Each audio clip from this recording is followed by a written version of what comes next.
Hi friends, இன்றைக்கி நம்ம எனக்கு லாஸ்ட் வீக் வந்து கேக் ஆர்டர்ஸ் தான் பார்க்க போகிறோம். இந்த கேக் ஸ்பாஞ்ச் பார்த்திங்கன்னா 3 வெனிலா கேக்கும் 1 ஸ்ட்ராபெரி கேக்கும் ரெடி பண்ணி வச்சுருக்கேன். இதில் வந்து 2 ரவுண்ட் ஷேப்புமே வந்து ஸ்ட்ராபெரியும் வெனிலாவும் வந்து 25 நம்பர் செய்கிறதுக்காக, இன்னொன்று வந்து 1 கிலோவில் 2 டயர் கேக் செய்கிறதுக்காக ரெடி பண்ணி வச்சுருக்கேன். இதில் வந்து இந்த 5 மட்டும் கொஞ்சம் ஈஸியாக ரெடி பண்ணிட்டேன். இந்த 2 ரெடி பண்ணுறதுக்கு தான் கொஞ்சம் ரொம்ப ரிஸ்க் ஆயிடுச்சு. இருந்தாலுமே அது வந்து 2 மாதிரி வரலன்னு நினைக்கிறேன். மாதிரி தான் இருக்குது. இந்த 25 நம்பர் கேக் வந்து ஒரு கஸ்டமர் அவங்களோட அப்பா அம்மாவோட வெட்டிங் ஆனிவர்சரிக்காக ஆர்டர் கொடுத்துருந்தாங்க. அவங்க வந்து 1 kgயில் கேட்டிருந்தாங்க. ஆனால் அந்த கேக் ஃபைனலாக வந்து 1.25 கிலோ வந்துருச்சு. இதனால நான் அவங்கக்கிட்ட வந்து 1 kgக்கு எவ்வளோ அமௌண்ட்டோ அதை மட்டும்தான் நான் வாங்கினேன். அடுத்து 1 kgயில் 2 டயரில் வெனிலா கேக் தான். பர்பிள் கலரில் வந்து க்ரீம் ஃப்ராஸ்டிங் கேட்டிருந்தாங்க. கீழே வந்து பார்த்திங்கன்னா 7 இன்ச்சு டின்னும் மேலே 4 இன்ச்சு டின்னும் யூஸ் பண்ணியிருக்கேன். இது மேலே வந்து அவங்க ஒரு கஸ்டமர் வந்து ஒரு பிக்சர் சென்ட் பண்ணி இந்த மாதிரி ஃபாண்டன்ட்டில் வேணும்னு சொல்லி கேட்டிருந்தாங்க. அவங்க கேட்ட மாதிரி ஃபாண்டன்ட் ரெடி பண்ணி தனியாக ஒரு பாக்ஸில் வச்சு அவங்களுக்கு கொடுத்தாச்சு. அடுத்தது பார்த்திங்கன்னா 1 kgயில் ப்ரௌனி. இந்த ப்ரௌனி பார்த்திங்கன்னா என்னோடய கஸ்டமர் அவங்களோட பசங்க அவங்க அம்மாவோட பர்த்டேக்காக சர்ப்ரைஸாக கொடுக்கறதுக்காக இந்த 1 kg ப்ரௌனி ஆர்டர் பண்ணியிருந்தாங்க. அவங்களே ஒரு பிக்சர் சென்ட் பண்ணி எங்களுக்கு இதே மாதிரி தான் வேணும்னு சொல்லி கேட்டிருந்தாங்க. இந்த ப்ரௌனியில் வந்து நட்ஸ் எல்லாம் எதுவுமே போட்டுறாதீங்க, எங்களுக்கு சாக்லேட் தான் வேணும்னு சொல்லி பசங்க கேட்டாங்க. அவங்களுக்காகவே டார்க் சாக்லேட் வந்து ஆட் பண்ணியிருக்கேன். அப்படியே நம்ம கட் பண்ணோன்னா மெல்ட் ஆகி வர மாதிரி இருக்கும். உள்ளே ரொம்பவே டேஸ்ட்டாக இருக்கும்.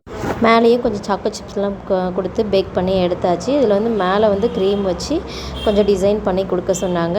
பசங்க கேட்ட மாதிரியே க்ரீம் வச்சு டிசைன் பண்ணி கொடுத்துட்டேன். இந்த ப்ரௌனி பார்த்திங்கன்னா அவங்க பசங்க அவங்களோட அம்மாவுக்கு சர்ப்ரைஸாக கொடுக்குறாங்க. இன்னொரு ஹார்ட் இன் ஷேப்பில் வந்து பிளாக் கரண்ட் ஃப்ளேவரில் அவங்களோட அக்கா வந்து தங்கச்சிக்கு சர்ப்ரைஸாக அந்த கேக் கொடுக்கணும்னு சொல்லி அவங்களும் ஒரு ஹார்ட் ஷேப்பில் ஒரு கேக் கேட்டிருந்தாங்க. ஆக மொத்தத்தில் ஒருத்தருக்கு தெரியாமல் ஒருத்தர் ஆர்டர் கொடுத்து 2 கேக்குமே வந்து ஹார்ட் இன் ஷேப் ப்ரௌனி 2மே வந்து ஒரே வீட்டுக்கு தான் போச்சு.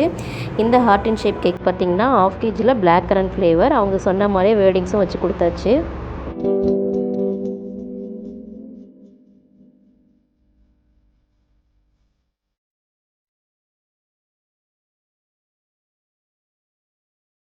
இன்னொரு 1/2 kg கேக் பார்த்திங்கன்னா வேறு ஒரு கஸ்டமர் செலிப்ரேஷன்லாம் எதுவும் இல்லை, சாப்பிட்ணும் போல் இருக்குது, அதனால் ஒரு 1/2 கிலோ வெனிலா ஃப்ளேவரில் செஞ்சு கொடுங்கன்னு சொல்லி கேட்டிருந்தாங்க.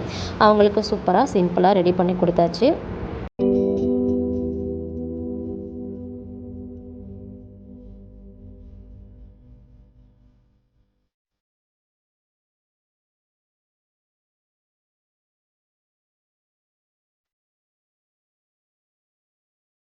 அடுத்து ஒரு கேரட் டேட்ஸ் கேக் தான் இது. ரொம்பவே மாய்ஸ்டாக செம சூப்பராக இருந்தது கேக்கு. டேஸ்ட்டு பார்த்திங்கன்னா இது ஒரு கஸ்டமர் அவங்க 1/2 kgயில் கேட்டிருந்தாங்க.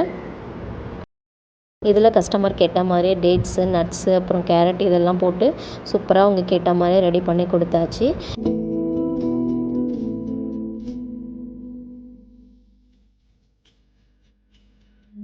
நீங்கள் சேலமில் இருக்கீங்க, உங்களுக்கு ஹோம்மேட் கேக்ஸ் வேணும்னா என்னோடய நம்பருக்கு வாட்ஸ்அப் பண்ணுங்கள். வீடியோஸ் பிடிச்சிருந்தால் லைக் பண்ணி ஷேர் பண்ணுங்கள். மறக்காமல் சப்ஸ்கிரைப் பண்ணுங்கள்.